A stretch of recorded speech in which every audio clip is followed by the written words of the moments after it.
Okay, let's just jump right in.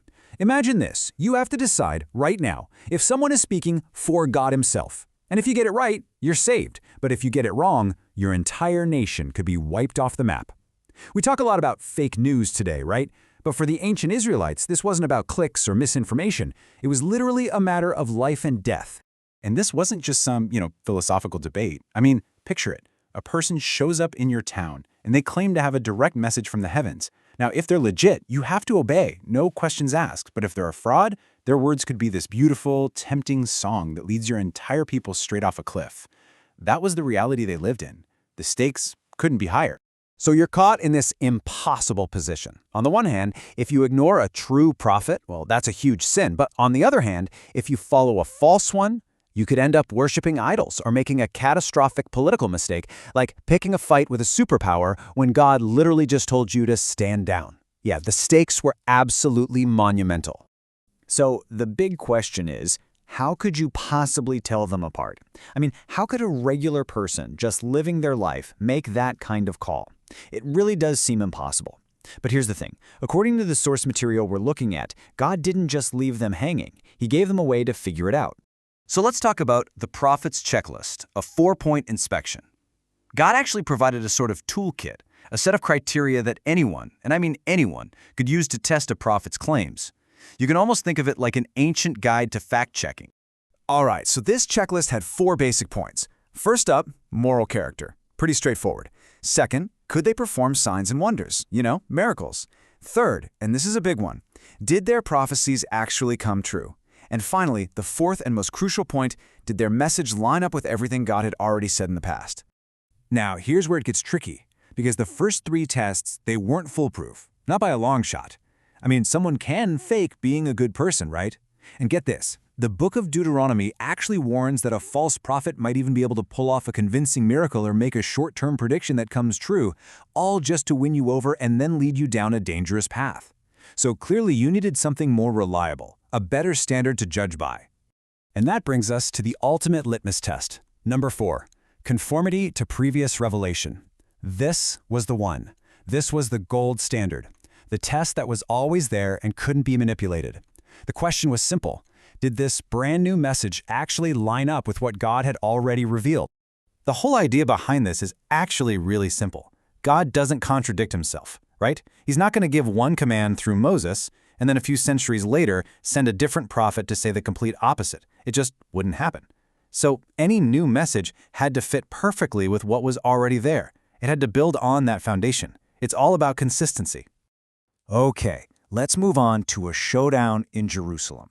This is a real-world test case. And trust me, this wasn't just some abstract theological debate. We're about to look at a super high-stakes, real-world confrontation between 2 prophets, a guy named Jeremiah and another named Hananiah. So here's the scene. The situation is absolutely dire. The massive Babylonian Empire is literally at the gates of Jerusalem. And Jeremiah comes forward with this really bleak message: submit. This is God's judgment for our sin. Tough to hear, right? But then along comes Hananiah with a message that's, well, a lot more popular. He's saying, hey, don't worry, peace is coming. God is going to smash the Babylonians and everything will be great in just 2 years. So, who do you believe? This is where Jeremiah pulls out that ultimate test. He looks back at the historical pattern, at all the prophets who came before, and he basically says, look, from the very beginning, the prophets who came before us have prophesied war, disaster, and plague against nations that are in rebellion. He's making a powerful argument. True prophets have always warned sinful nations of disaster, not promised them easy peace. He is appealing directly to that standard of previous revelation. And this just perfectly illustrates the whole problem, doesn't it? Hananiah's message of peace, peace, when there was absolutely no peace to be had, was a huge red flag. His super optimistic prophecy was completely inconsistent with how God had always dealt with rebellion in the past. To a nation that wasn't repenting, a promise of peace wasn't just wishful thinking, it was a major doctrinal problem. It didn't fit. But Jeremiah wasn't done. He then issued a short-term prophecy to validate his long-term one. See, to prove that his big long-term message about Babylon was the real deal, he makes this incredibly specific, very personal, and super short-term prediction. It's like he's saying, oh, you doubt my big prophecy? Fine, watch this. He turns, looks Hananiah right in the eye and says, Listen, Hananiah, the Lord has not sent you, and this very year you are going to die. Whoa. Can you even imagine the tension in that moment? Jeremiah just put everything on the line, his reputation, his authority, maybe even his life, with a prophecy that everyone would know was true or false in just a matter of months. And the verdict? It came, and it came fast. Just 2 months later, he was dead.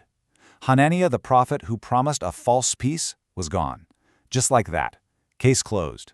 Jeremiah's word was confirmed in the most tragic and powerful way possible. So we have this great checklist, right? Seems pretty solid, but there's a missing piece here. We're about to get into the internal compass.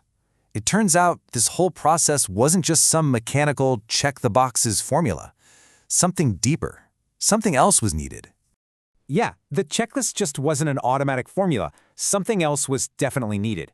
The source text we're looking at is really clear on this point. Even with these objective, external rules, people still got it wrong all the time. They still followed the false prophet. So why? What was missing? Well, it's because you needed both. You needed the objective criteria, that external checklist we just talked about, but you also needed a subjective insight, an internal ability to actually see the truth. The text calls this an internal compass, or more specifically, an enlightenment by God's Spirit. And check out this quote from Deuteronomy. Moses says, "To this day, the Lord has not given you a mind that understands, or eyes that see, or ears that hear." Now, think about who he's talking to. This is the generation that literally saw the plagues in Egypt, that walked through the Red Sea on dry ground. They witnessed the most incredible signs and wonders firsthand. And yet, Moses tells them they still don't have a mind that gets it or eyes that can truly see. It's a staggering idea. It tells us that just seeing the evidence isn't enough. You also have to have the spiritual insight to understand what it means. Okay, so let's bring this home. How does all this ancient prophet-checking stuff relate to us today? Well, the problem is still here, but the challenge has kind of shifted its form. Let's talk about the modern challenge, from prophets to scripture. See, the lecturer we're drawing from argues that the problem has changed its form. The idea is that with the completion of the Bible, what we call the canon of Scripture, the whole era of needing to identify new authoritative prophets is over. From this point of view, God's public revelation to humanity is complete. It's all there in the book. So you can see how the problem has evolved. Back then, the ancient problem was all about identifying true prophets versus false ones.